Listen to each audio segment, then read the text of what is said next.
Et vous nous proposerez des exercices pour nous soulager. C'est l'heure de partager tout de suite dans la maison des maternelles.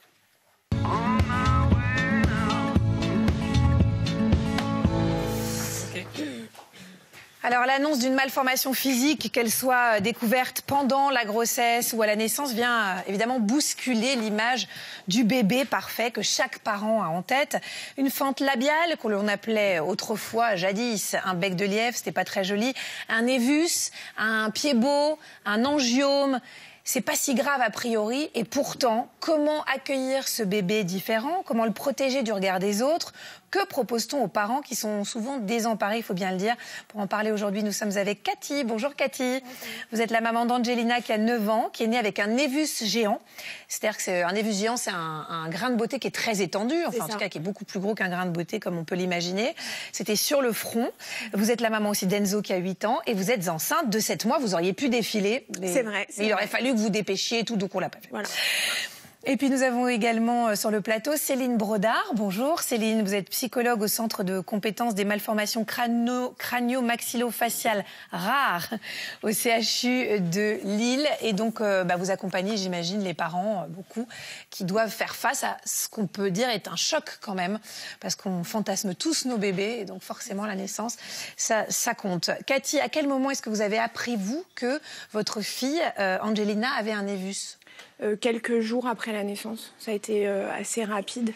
J'ai tout de suite vu qu'il y avait quelque chose qui allait pas. Donc, Qu'est-ce que vous avez ressenti alors quand vous avez compris? Le choc. Il y a plein d'émotions, hein. Franchement, c'est pas. Il y a le choc, il y a de la culpabilité parce qu'on se demande qu'est-ce qu'on a pu faire pour qu'elle ait ça. On se dit que c'est de sa faute.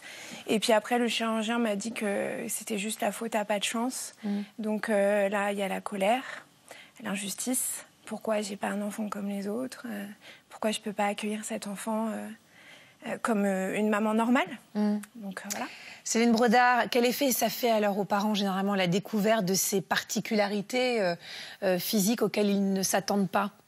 Elle vient de le dire, ouais, c'est le choc. Alors le choc, il peut être différent selon aussi l'histoire qu'ont les parents, s'ils ont une histoire aussi de difficulté pour avoir mené à bien cette grossesse, un parcours de PMA ou la perte d'un autre enfant.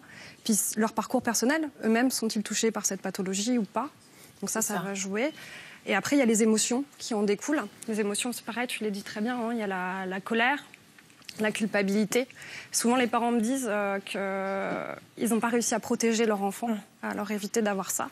Alors, c'est quelque chose qui est difficilement entendable pour l'entourage, mais nous, on sait très bien qu'il y a un moment où vous passez par ça et puis ça vous permet. Ça dure longtemps, la culpabilité, ou ça passe assez vite? Alors ça, justement, nous, les psys, on essaie d'être vigilants parce que ça va être quelque chose sur lequel on va faire en sorte que ce soit présent, mais pas trop longtemps, parce que c'est nécessaire aussi dans les processus de deuil.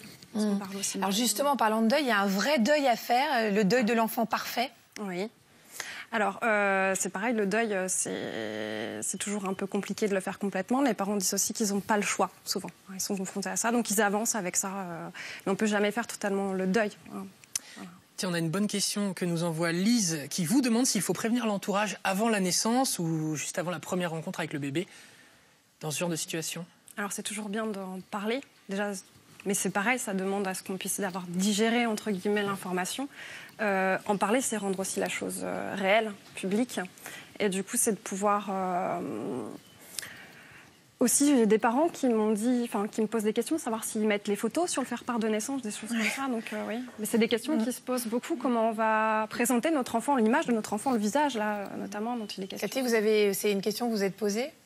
Ah oui, la photo sur le faire-part, elle est marquante. Oui, c'est ça. Cette peur de l'annoncer à l'entourage, ça fait référence à quoi alors? Qu'est-ce qui se joue là? Il y a pas mal de choses qui jouent. Déjà, ça demande à pas mal avoir digéré l'information parce que c'est aussi s'exposer à des réactions qui peuvent être vives de l'entourage. Mais pourquoi tu l'as gardé et comment tu vas faire? C'est des choses qui peuvent être... qui arrivent. Du coup, c'est s'exposer à ça. Et puis aussi, alors ça, c'est plus de façon inconsciente. On peut penser aussi à... On transmet aussi, on continue la lignée familiale et du coup, on n'a pas, entre guillemets, réussi, même si c'est... On n'est pas à la hauteur de la lignée, quoi. Peut-être, oui. Alors, c'est quelque chose de fort, hein, mais ça peut être aussi... on n'a pas réussi, parce que dans toutes les grossesses, même quand ça se passe sans particularité, on a toujours envie aussi que nos parents soient fiers d'avoir réussi à mettre au monde un enfant qui n'a pas de problème, en fait. Oui, ça, on l'a tous, en fait. Si on y réfléchit bien, c'est vrai, profondément, on l'a. Angelina, c'est votre premier enfant, Cathy. Oui. Donc c'est elle qui a fait de vous une maman. Comment ça s'est passé les premiers jours après? Puisqu'une fois que donc vous avez réalisé qu'il y avait ce névus, c'était évidemment pas ce que vous attendiez. Vous attendiez à rentrer à la maison comme tout le monde avec un petit bébé. C'est ça. Là, je voulais rentrer juste de la mater et profiter d'elle et puis apprendre à être parent aussi parce que voilà, c'est pas en claquant les doigts. Mais ça s'est pas passé comme ça. Moi, j'ai passé les premiers jours dans les hôpitaux à faire IRM, prise de sang, anesthésiste. Puis 1 mois et demi, première opération. C'est là qu'on a détecté donc, que c'était une tumeur cutanée, le petit névus noir avec des poils. Et deuxième opération, 4 mois. Troisième opération, 6 mois. Et puis on n'a pas eu de chance, c'est que le névus a repoussé à l'âge de 3 ans. Donc voilà. C'est pas, on ne devient pas parent comme ça. Oui, et accueillir un enfant dans des conditions comme ça, c'est Il y a plein de choses, évidemment, déjà à gérer quand on a un enfant qui n'a pas ses particularités. C'est ça. Et ça ajoute au stress et à tout ce qu'on imagine. Alors, Céline Brodard, comment réagissent les papas, généralement? Parce que là, on parle beaucoup des mères, de la culpabilité. Est-ce qu'eux aussi culpabilisent, par exemple? Est-ce que c'est différent de la mère ou en tout cas, chaque papa est différent. Il y en a qui vont parler facilement. Souvent, ils laissent plus la place à madame pour qu'elle puisse exprimer souvent ses émotions. On voit aussi au moment des annonces diagnostiques ou au moment justement de la naissance, les parents qui vont pouvoir se chercher la main, se rapprocher ou au contraire s'éloigner, et du coup on va être aussi vigilant à ça, voir un petit peu, après ça dépend du style aussi du couple avant, comment il fonctionne, mais c'est des choses qui peuvent être effractantes aussi, parce que le couple va devoir surmonter ensemble ou pas réussir à surmonter cette épreuve. Alors aujourd'hui, la plupart des malformations, heureusement, se corrigent très bien, sont prises en charge très tôt. Ainsi, à 2 mois, Owen a pu être opéré d'une fente labiale à l'hôpital privé d'Antony. C'est un reportage de Fleur Mongibaud, donc quelques images de chirurgie, je vous préviens, peuvent impressionner certaines personnes. Mais en même temps, c'est tellement émouvant, je vous invite quand même à essayer de regarder. Voilà, mais je voulais vous le préciser. À 2 mois, Owen est un bébé comme les autres, à une différence près puisqu'il est né avec une petite anomalie de la lèvre. C'est, on va dire, une petite ouverture au niveau de la lèvre qui peut des fois remonter jusqu'au nez, mais pour lui, c'est pas le cas. Cette malformation, Julie et Damien l'ont découverte au cours d'une échographie au 5e mois de grossesse. Ici, donc la fente labiale à droite, son petit nez un peu décalé. Notre surprise a été très vite estompée justement par cet amour et par le fait que Owen, on l'accueillerait tel qu'il serait et qu'il serait dans tous les cas parfait et qu'il est parfait pour nous. Voilà. On l'a accueilli tout entier, quoi, de la tête aux pieds. Accompagnés par une psychologue pendant la grossesse, Julie et Damien ont accepté la malformation de leur fils et la perspective d'une intervention chirurgicale. On a choisi de faire cette opération avant tout pour lui, pour Owen, pour son image et surtout son ressenti du regard des autres. Il y a un côté plus aussi pratique. On nous a dit qu'il aurait des soucis d'intendance plus tard. Du coup, il y a cet aspect-là aussi qui nous a fait aussi décider de cette opération-là. Une décision difficile pour ces parents qui aiment leur fils tel qu'il est. Oui, aujourd'hui, ça va être un petit bouleversement parce que Owen va changer de visage. On sait que dès ce soir, voilà, ça sera une page qui sera tournée physiquement. C'est l'heure pour Owen d'aller au bloc opératoire. Pour la chirurgienne, c'est une intervention certes minutieuse mais aussi courante. Des fentes labiales, elle en opère 50 par an. L'intervention chirurgicale va consister à repositionner la lèvre comme elle aurait dû venir et à remettre la cloison dans l'axe. Mais avant cela, la première phase de l'opération consiste à retirer les tissus excédentaires. Tout le secret de la fente est dans cet excédent qu'on enlève. Et ce sont les excédents embryonnaires que la nature aurait dû faire disparaître. Cette malformation se produit en effet dès le 40e jour de la grossesse. Deuxième phase de l'opération, la chirurgienne doit repositionner les muscles de la lèvre séparés par la fente. Ce muscle de la lèvre doit rejoindre l'autre côté. Mais il ne doit pas simplement rejoindre en se rapprochant bêtement. Il faut faire une petite plastie pour avoir quelque chose d'élégant. Et pour que la bouche d'Owen puisse fonctionner normalement au quotidien, il faut que ses muscles soient parfaitement alignés avant de suturer les 2 parties de la lèvre. Là, je commence la suture en utilisant des fils qui partiront tout seuls. Le bébé qui est au sein, dans ce cas, va pouvoir téter le sein de sa maman dans 2 heures.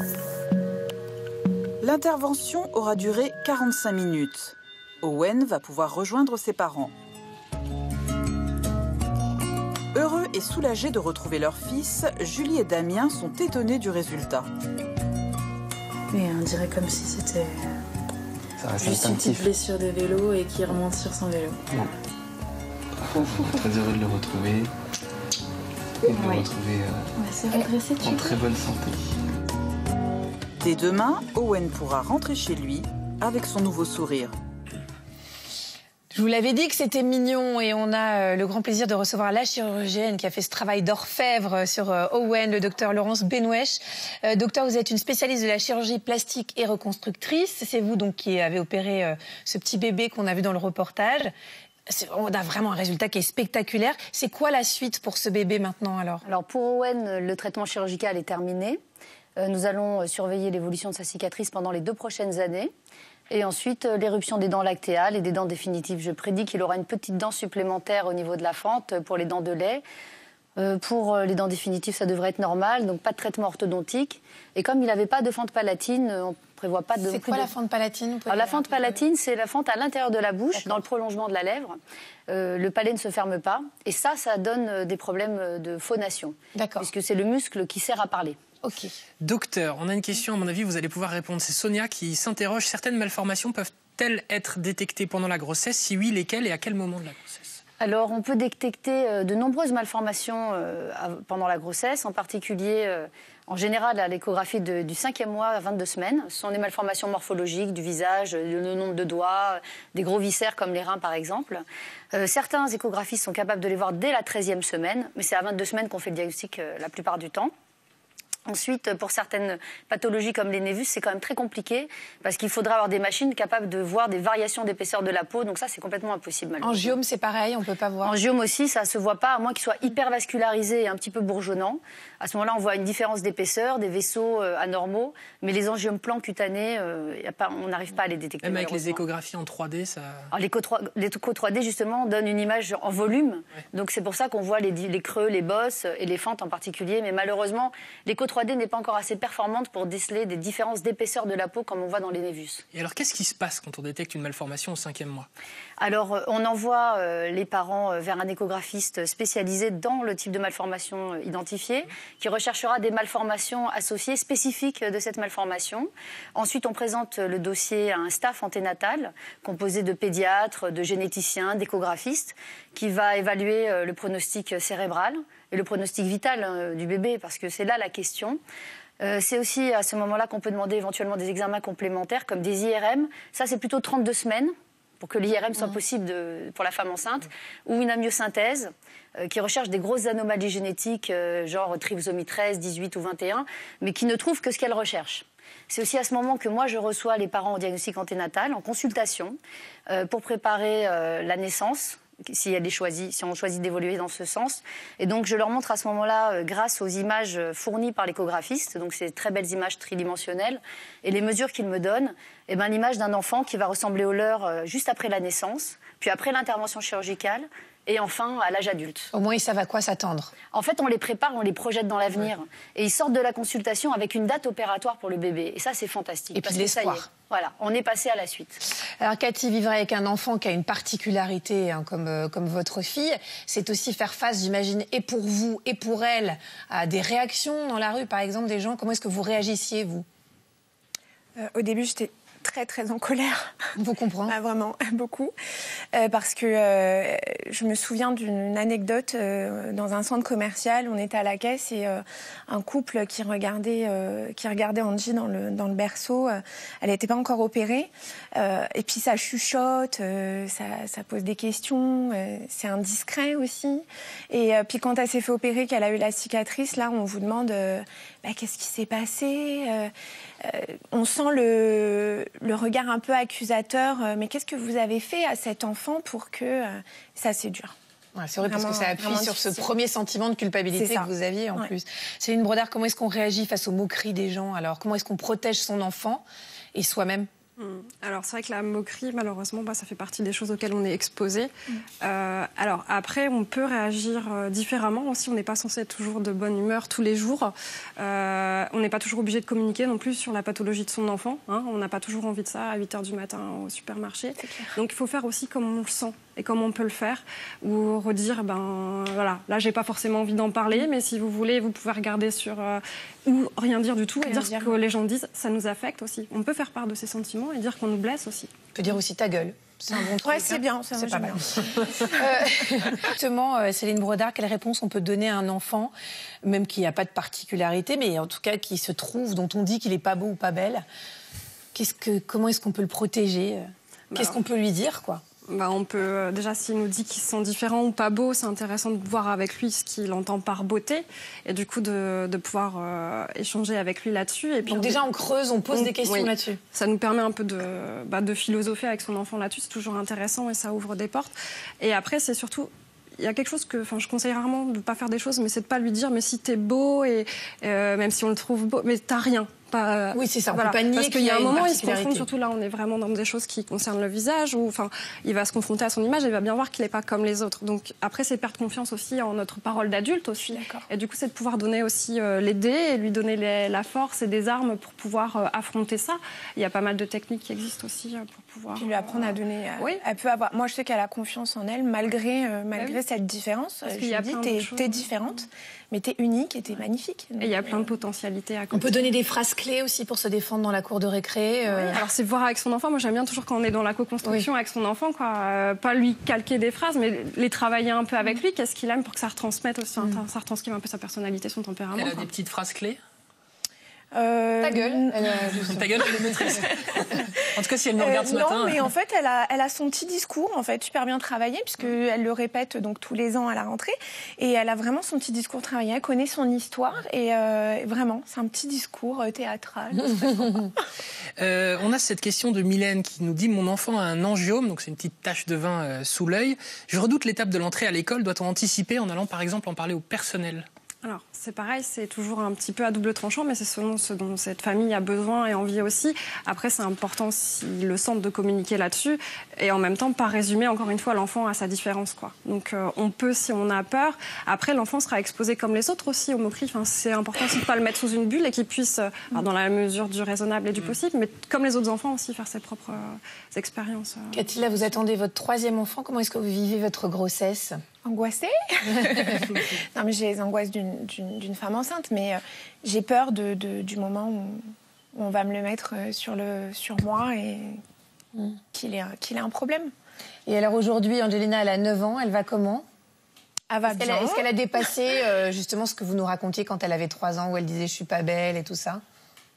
Oui. Oui, elle a confiance, elle a confiance en elle, elle l'a dépassée. Maintenant, elle sait que quand elle sera grande et quand la croissance sera passée, elle pourra faire de la chirurgie réparatrice. Et là, qu'est-ce qu'elle a? Elle a une petite cicatrice? Elle a une très grosse cicatrice et puis le sourcil qui n'est pas symétrique, l'implantation des cheveux pas au bon endroit.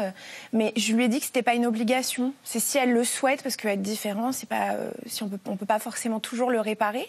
Et donc voilà, si elle a envie, elle sait qu'elle a cette possibilité de le faire. Voilà, mais elle pourra aussi vivre avec sa spécificité. Exactement. Et vu que c'est son histoire, merci beaucoup Cathy. Merci à vous. Un gros bisou Angelina si elle nous regarde. Merci à vous Céline Brodard de nous avoir donné des clés aussi et donné des clés aux parents qui vivent la même situation. Et à vous docteur Benouèche pour votre travail d'orfèvre et tous les bébés que vous réparez. Merci à Floriane Gillette d'avoir préparer cette discussion. Je voudrais juste citer une association qui s'appelle ANA, A2NA, qui accompagne les personnes justement atteintes de handicaps morphologiques congénitaux. Et on les a contactés. Ils nous ont conseillé d'aller voir un film qui sortira le 20 décembre et qui s'appelle Wonder, l'histoire d'un petit garçon qui s'appelle Auguste, qui est né lui aussi avec une malformation du visage qui l'empêche d'aller normalement à l'école. Je suis sûre que si vous vivez cette situation, vous vous retrouverez dans ce film. Avant de retrouver Anna Roy qui va nous parler ostéopathie et douleur pendant la grossesse, un appel à témoins.